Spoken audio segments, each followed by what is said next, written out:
Convite à reflexão número 107. A dor e suas bênçãos.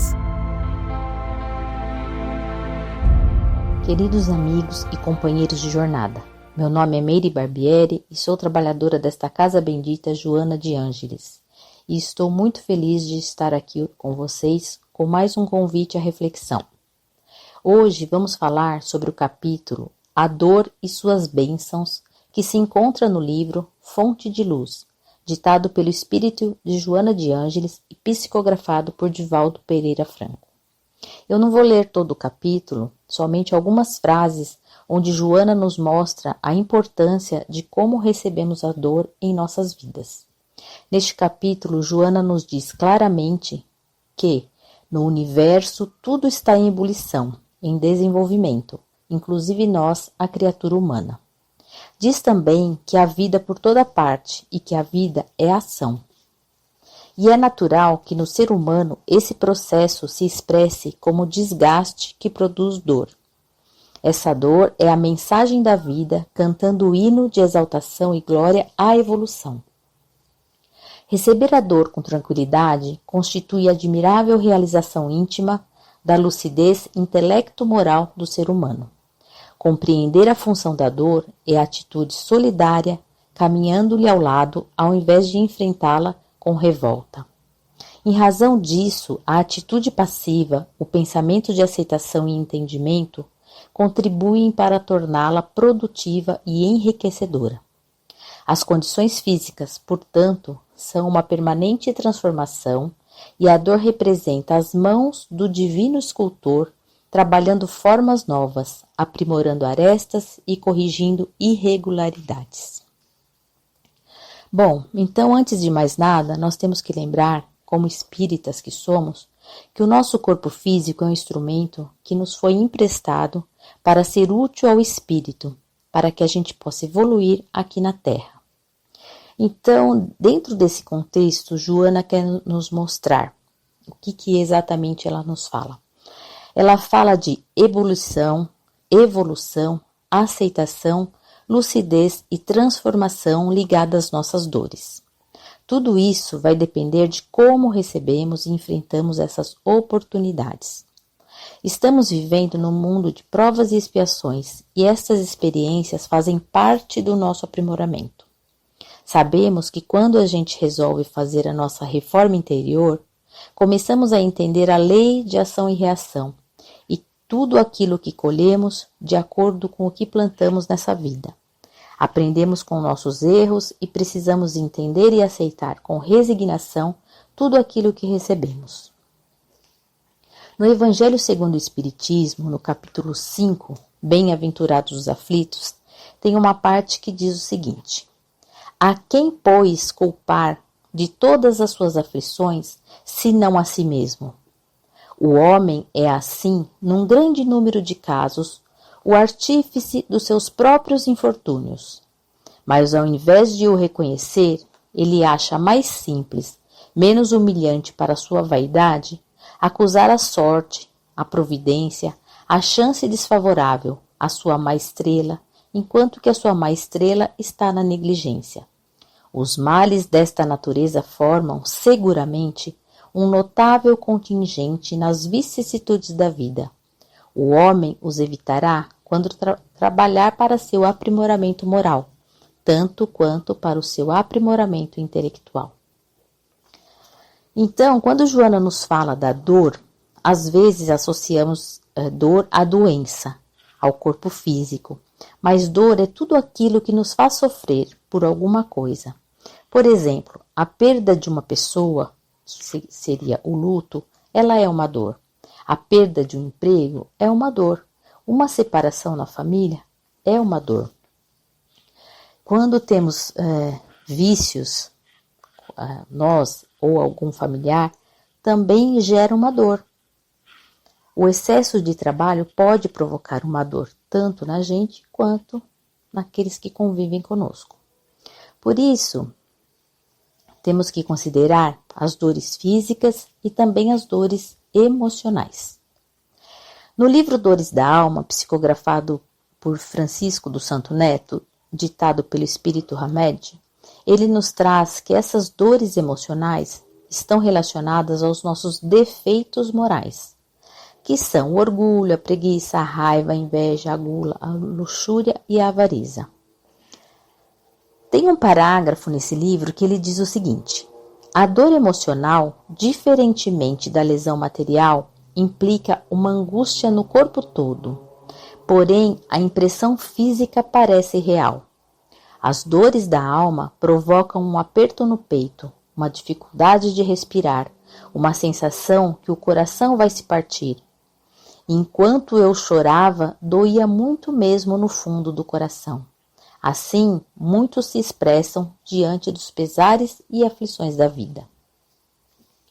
Portanto, esses sentimentos e pensamentos negativos também nos trazem dores, e nós só sairemos desse círculo vicioso quando entendermos que a dor, aceita com resignação, nos trará a transformação necessária para a evolução moral. Joana nos diz no texto que a dor vem para o nosso aprimoramento.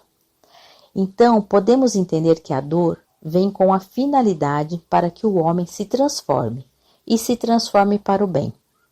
A gente conhece um ditado antigo que diz: quando a gente não aprende pelo amor, a gente aprende pela dor. Não se preocupem com os livros que estou citando aqui, vou deixar na bibliografia, porque às vezes a gente procura um determinado assunto e não sabe onde pode encontrar. Então pode ser que essas informações ajudem vocês a se aprimorar em determinado tema. Outro livro que nos traz grandes ensinamentos sobre esse tema é Mereça Ser Feliz, ditado pelo espírito de Hermanci Dufour e psicografado por Vanderlei de Oliveira.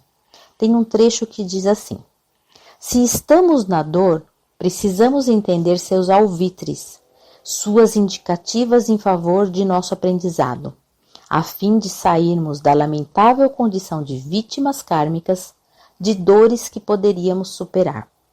Lutemos pela nossa felicidade, eliminando os karmas adicionais, crendo e vivendo firmemente o seguinte projeto de vida: eu mereço ser feliz. Estejamos certos de que esse é o projeto de Deus para todos nós. Aceitemo-lo ainda hoje e cultivemos o sentimento de que merecemos a felicidade. Então aqui a gente precisa começar a entender que a dor não é um azar, um castigo ou uma punição. A dor é uma oportunidade de transformação e evolução nesta encarnação bendita. Ela pode ser considerada como um GPS que nos faz recalcular a rota, pois muitas vezes nos perdemos no caminho, mas a misericórdia do Pai nos ajuda a reavaliar, redirecionar e continuar na direção certa. Hoje, temos muitas formas de procurar ajuda. Podemos ir aos médicos, podemos procurar psicólogos e podemos estudar uma doutrina como a nossa, que nos traz ensinamentos e consolação. Nos traz também uma fé raciocinada. E eu gostaria de deixar aqui uma dica para vocês. Quando passarem por uma dificuldade ou uma dor novamente, em vez de se perguntar por que isso aconteceu comigo, eu gostaria que vocês trocassem essa pergunta por outra. O que eu tenho que aprender com isso? Para poder olhar de uma forma diferente para essa nova experiência. E vocês sabem que nada na vida acontece por acaso, certo? Então, quando nós participamos do nosso planejamento reencarnatório, sim, do outro lado, quando estamos lá, nós participamos desse projeto para a nossa reencarnação, juntamente com os nossos mentores espirituais. E aí a gente diz que vai dar conta, né? De tudo isso, de todas as dores que a gente escolhe e muito mais. Mas, pela misericórdia, a gente só recebe aquilo que realmente consegue suportar. Então, por que ainda temos dúvidas? Precisamos ter fé e esperança nessa trajetória. Joana nos diz que a prece é um medicamento eficaz para todas as doenças da alma. A prece é um ato sagrado que nos liga a Deus. Jesus nos diz na oração que nos ensinou: Pai, seja feita a vossa vontade. E pela fé a gente precisa aprender a se desconectar, a se livrar do peso do querer controlar tudo, do peso da ansiedade, do peso do medo, do peso das dores. Porque sendo Deus um Pai de amor e misericórdia, quando soltamos esses pesos, nos entregamos a Ele pela fé. No Evangelho, nós temos muitos exemplos de fé, mas eu quero trazer aqui para vocês a fé de Pedro. Pedro foi um dos apóstolos de Jesus. E Pedro era como nós, né? Ele era impulsivo, impaciente, ele agia e depois pensava. Então, ele teve muitas dúvidas, apesar de estar vivendo ao lado de Jesus. Então, eu vou falar para vocês 3 momentos em que Pedro não teve a fé, onde ele teve dúvidas, como nós temos ainda.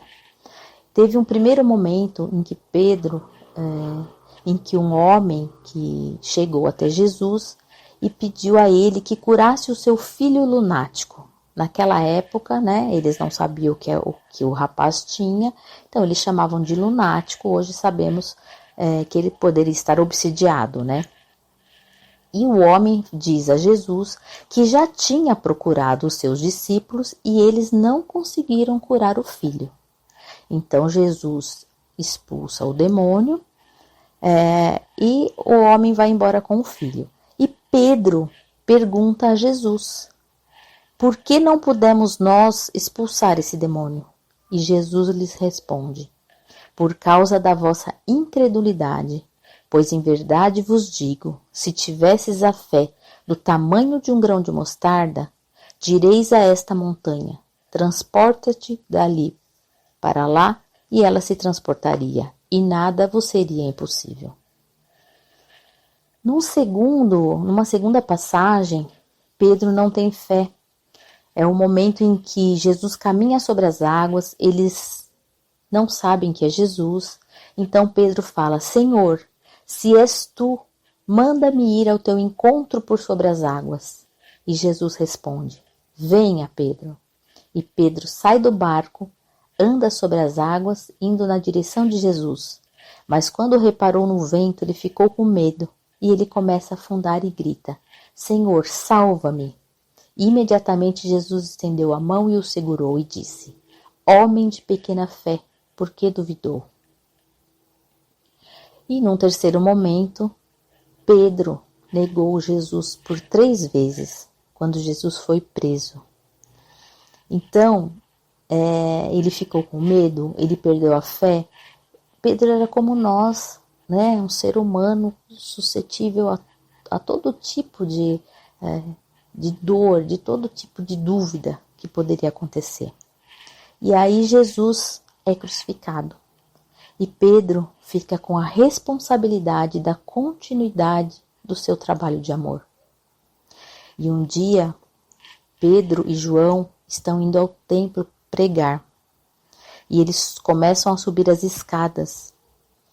E eles passam por um homem que está sentado no chão, no degrau. Esse homem, ele era doente desde o nascimento, ele era chamado de coxo, pois ele não andava. E quando ele viu Pedro, ele olha para Pedro e pede uma esmola. E Pedro e João fitam os olhos do homem e diz para ele: olha para nós. E o homem olha, esperando receber alguma coisa. E Pedro diz: não tenho nem prata, nem ouro, mas o que eu tenho, isso te dou. Em nome de Jesus Cristo, o Nazareno, levanta-te e anda. E tomando-o pela mão direita, o levantou, e logo seus pés e artelhos se firmaram. E saltando, ele pôs-se em pé, e andou, e entrou com eles no templo, andando, saltando e louvando a Deus. Essa história é para mostrar para vocês que Pedro não conseguiu curar o menino lunático, não conseguiu andar sobre as águas e negou Cristo por 3 vezes. Esse é o mesmo Pedro que agora cura o homem na frente do templo em nome de Jesus, através da sua fé, pois agora ele não tinha mais dúvidas. Então, que a gente possa renovar a nossa fé, estruturar essa fé, para que a gente possa caminhar ao lado de Jesus e não ter medo de tudo isso que nós enfrentamos no dia a dia. E para a gente finalizar então nossa conversa de hoje, eu vou ler para vocês agora como Joana termina este lindo capítulo. Ela fala o seguinte: alegra-te por haveres sido contemplado pela dor, por mais paradoxal que te pareça. Bem-aventurado aquele que sofre em paz, quando outros, desorientados, em tranquilidade, infelicitam vidas. Mantenha-se confiante, mesmo sofrendo, e transformando as tuas ansiedades em gratidão a Deus, por haver estabelecido diretrizes diferentes das tuas, que te farão realmente feliz para sempre. Deixa-te, pois, arrastar pelas mãos do sofrimento digno, e converterás lágrimas em sorrisos, tristezas em júbilos, frustrações em pacificação interna. Amparado por Jesus, que nunca te abandonará. Dor bendita, que liberta e sublima. Louvado sejas. Eu espero então, que com esse nosso aprendizado de hoje, que a gente não esqueça jamais que o nosso exemplo, modelo e guia, nosso irmão Jesus, subiu ao Monte das Oliveiras e falou para centenas de criaturas, inclusive para nós, porque muitos de nós estávamos com Jesus naquele momento. Ele nos falou sobre as bem-aventuranças celestiais, recomendando resignação nas adversidades, mansidão nas lutas da vida, misericórdia no meio da tirania e amor de coração, para que pudéssemos ver Deus. Portanto, que a sua voz ecoe sempre em nossa mente e em nosso coração, com a frase: bem-aventurados os pobres e os aflitos, porque serão consolados. Fiquem com Deus e até a próxima.